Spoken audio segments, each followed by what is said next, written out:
Chapter 34 Men of Korobah. "My father!" I cried. "My father!" I rushed to the arms of Matthew Cabot, who, weeping, caught me in his arms and held me, as though he might never let me go.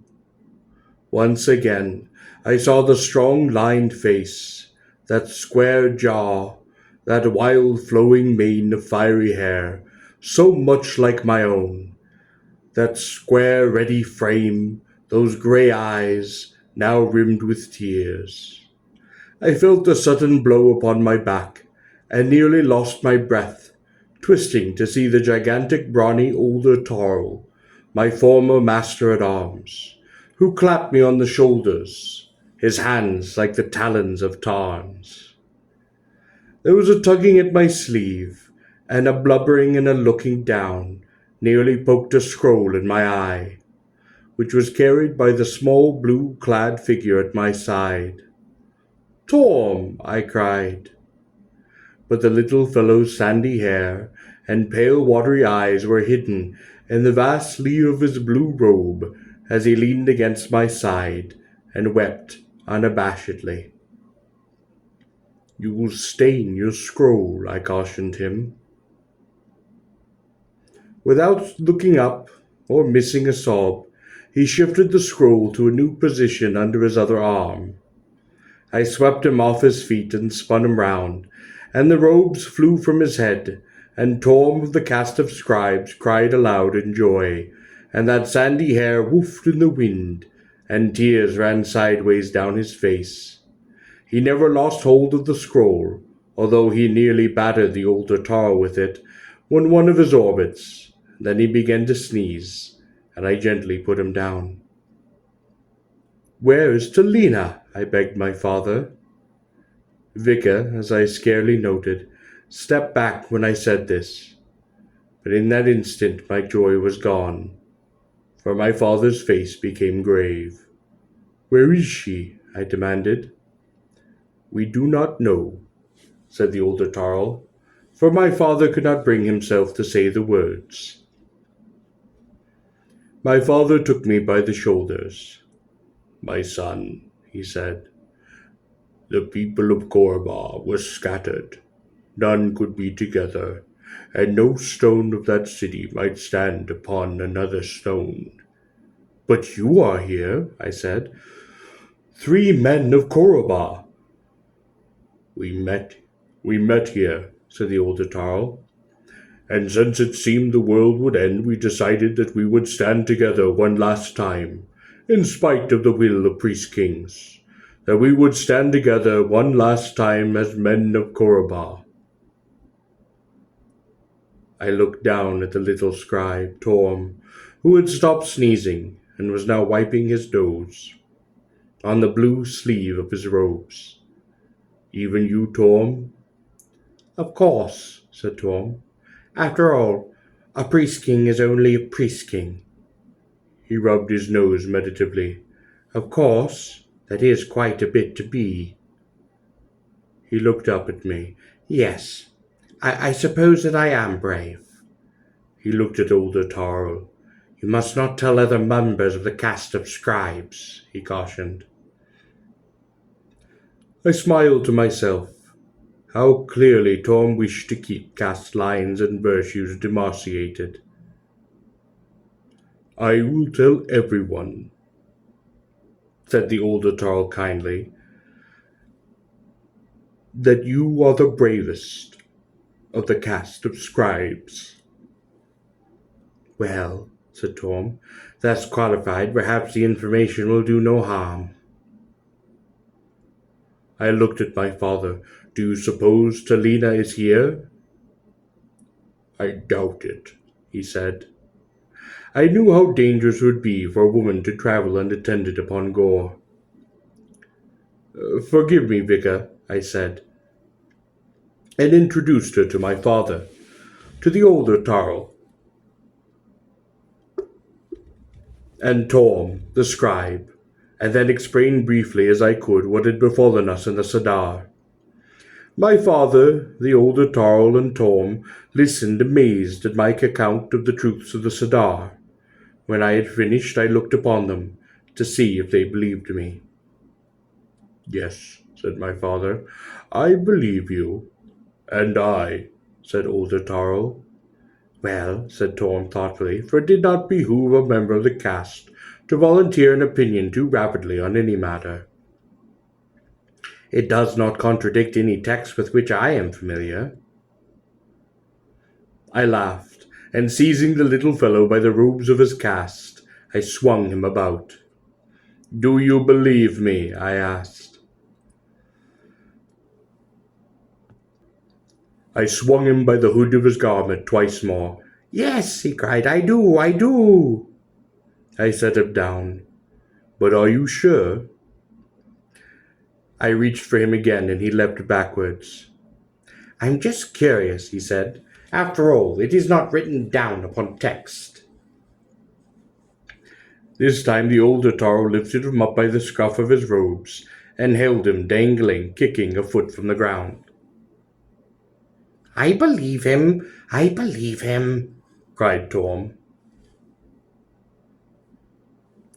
Once safely down, Torm came over to me, reached up, and touched my shoulder.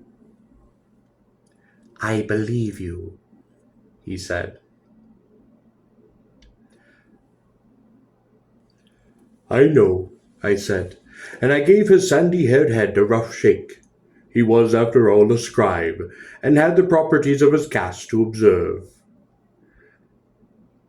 But, said Matthew Cabot, I think it would be wise to speak little of these matters. All of us agreed to this. I looked at my father. I am sorry that Korobar was destroyed. My father laughed. Korobar was not destroyed. I was puzzled, for I myself had looked upon the valley of Korobar and had seen that the city had vanished. Here, said my father, reaching into a leather sack that he had swung about his shoulders, is Korobar. And he drew forth the small, flat homestone of the city, in which Korean custom invents the meaning, the significance, and the reality of a city itself. Korobar cannot be destroyed, said my father, for its homestone has not perished. My father had taken the stone from the city before it had been destroyed, and for years he had carried it on his own person.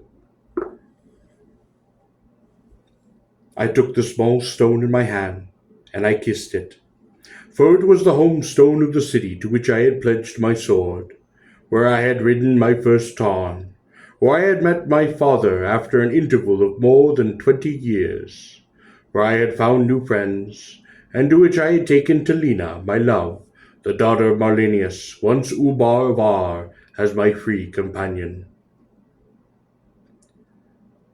And here, too, is Korobar, I said, pointing to the proud giant, the older Tarl, the tiny sandy-haired scribe Torm.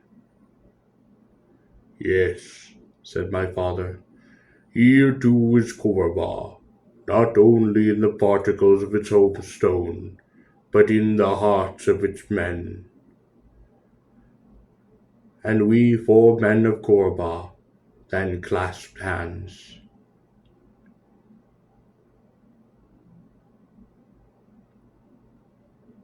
I understand, said my father, from what you have told us, that now once more a stone may stand upon a stone, that 2 men of Korobar may once again stand side by side. Yes, I said, that is true. My father and the older Tarl and Torm exchanged glances. Good, said my father, we have a city to rebuild. How will we find others of Korobar? I asked. The word will spread, said my father. They will come in 2s and 3s from all corners of Gor, singing each, carrying a stone to add to the walls and the cylinders of their city. I am glad, I said. I felt Vickers hand in my arm. I know what you must do, Cabot, she said, and it is what I want you to do. I looked down at the girl from Treve. She knew that I must seek out Talida, spend my life need be in the quest for Sheem whom all women I had chosen for my free companion. I took her in my arms and she sobbed. I must lose all, she wept. All. Do you wish me to stay with you? I asked. She shook the tears from her eyes. No, she said. Seek the girl that you love.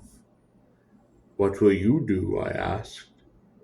There is nothing for me, said Vicar. Nothing. You may return to Korribar, I said. My father and Tarl, the master at arms, are two of the finest swords on Gor. No. For in your city I would think only of you, and if you should return there with your love, then what should I do? She shook with emotion. How strong do you think I am, dear Cabot? I have friends in Ar, I said. Even Kazrak, the administrator of the city. You can find a home there. I shall return to Treve, said Vicar. I shall continue there the work of a physician from Treve. I know much of his craft. I shall learn more. In Treve, I said, you might be ordered slain by members of the caste of initiates. She looked up. Go to Ar, I said. You will be safe there, and I think it would be a better city for you than Treve. Yes, Cabot, she said. You are right. It would be hard to live now in Treve. I was pleased that she would go to Ar, where she, though a woman, might learn the craft of medicine under the masters appointed by Kazrak. There she might found a new life for herself, far from the warlike plundering Treve, where she might work as befit the daughter of a skilled, courageous father, where she might perhaps forget a simple warrior of Korribar. It is only, Cabot, she said, because I love you so much that I do not fight to keep you. I know, I said, holding her head to my shoulder. She laughed. If I loved you only a little less, I would find Talina of Ar myself and thrust a dagger into her heart. I kissed Vika. Perhaps some day, she said, I will find a free companion such as you. Few, I said, would be worthy of Vika of Treve.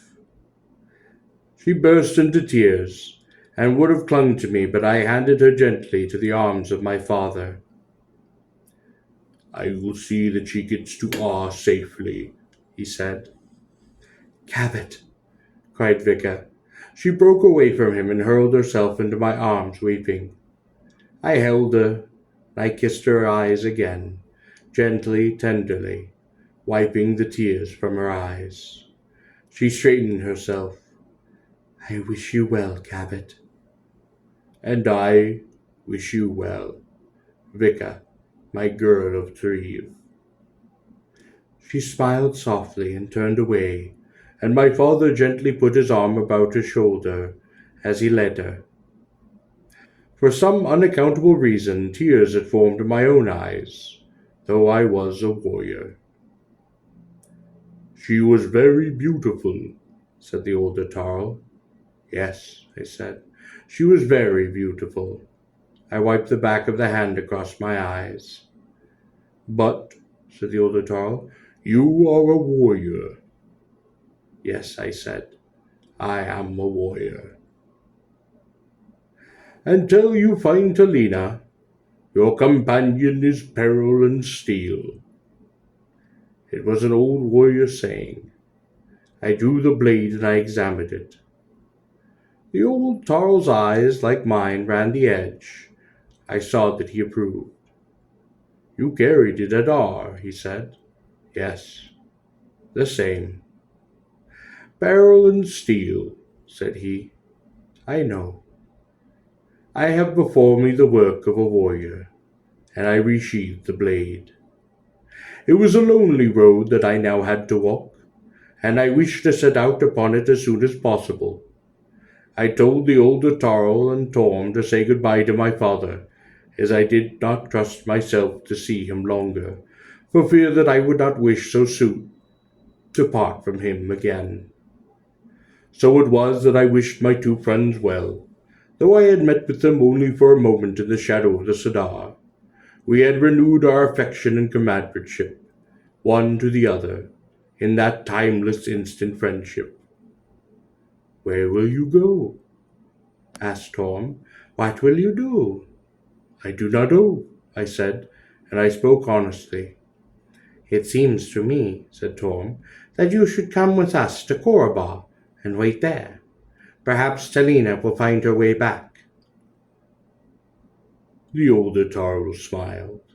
"It is a possibility," said Tom. "Yes," I said to myself, "it is a possibility, but not a likely one.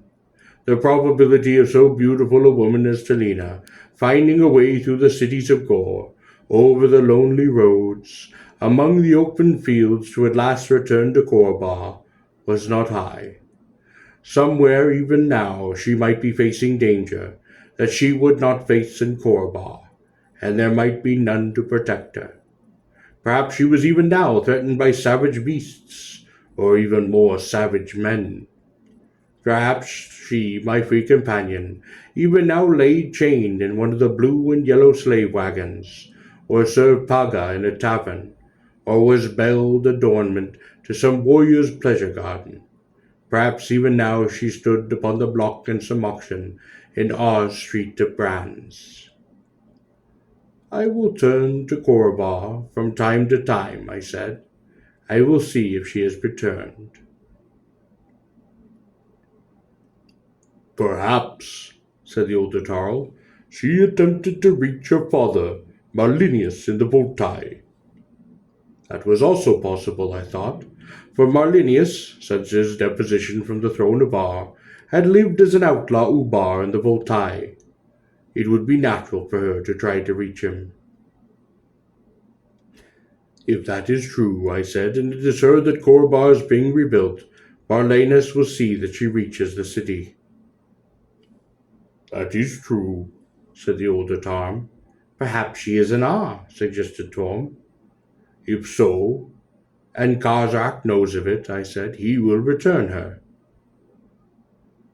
"Do you wish me to accompany you?" asked the older Tarl. I thought his sword might indeed have been welcome, but I knew his first duty lay to his city. "No," I said. "Well, then," said Torm, shouldering his scroll like a lance, "that leaves only the two of us." "No," I said to him, "go with Tarl, the master of arms. You have no idea how useful I might be," said Torm. And he was right, I didn't. "I am sorry." "There will be many scrolls to examine and catalogue." "There will be many scrolls to examine and catalogue when the city is rebuilt," observed the old Tarl. "Of course," he added, "I might do that work myself." Torm shook with horror. "Never!" he cried. The older Tarl roared with laughter and swept the little scribe under his arm. "I wish you well," said the older Tarl. "And I wish you well," I said. He turned and strode off, saying no more. Torm's chest and head sticking out behind him from under his arm. Torm hit him several times with the scroll, but the blows seemed not to faze him. At last Torm, before he disappeared from sight, waved his scroll in farewell. I lifted my hand to him. "I wish you well, little Torm."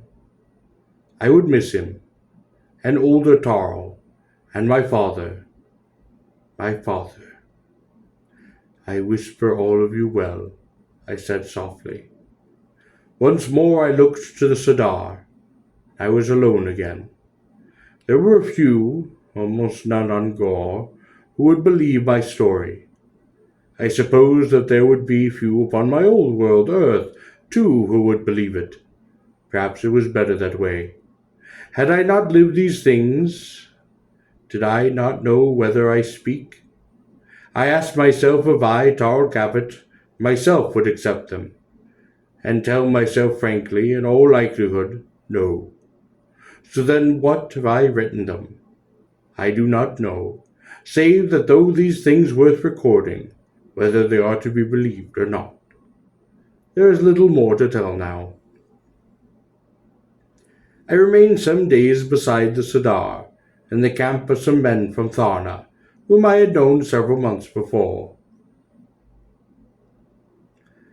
I regret that among them was not the dour, magnificent, yellow-haired Crawn of Tharna, of the caste of metalworkers, who had been my friend. These men of Tharna, mostly the small tradesmen in silver, had come for the autumn fair, the fair of Sibar, which was just being set up at the time of the gravitational lessening. I remained with them, accepting their hospitality, while going out to meet various delegations from the different cities as they came to Sadar for the fair. Systematically and persistently, I questioned these men of the various cities about the whereabouts of Tarlina Var, hoping to find some clue that might lead me to her, even if it might be only the drunken memory of some herdsman of a vision of beauty once encountered at a dim and crowded tavern in Kos or Port Car. But in spite of my best efforts, I was unable to uncover the slightest clue to her fate. This story is now on the whole told, but there is one last incident which I must record.